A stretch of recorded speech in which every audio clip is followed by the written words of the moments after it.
पिंधला है लाले लाल चिकन चिकन गोरा गाल पिंधला है लाले लाल चिकन चिकन गोरा गाल मुचुक मुचुक मुचकी हंसी मीठा मीठा मुँह के बोली गो मुचुक मुचुक मुचकी हंसी मीठा मीठा मुँह के बोली गो हमर किना दो साहेली गो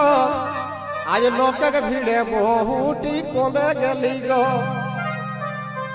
हमर किना दो साहेली गो लोक के भीड़े बहुटी कोंदे गली गो हमर किना दो साहेली गो लोक के भीड़े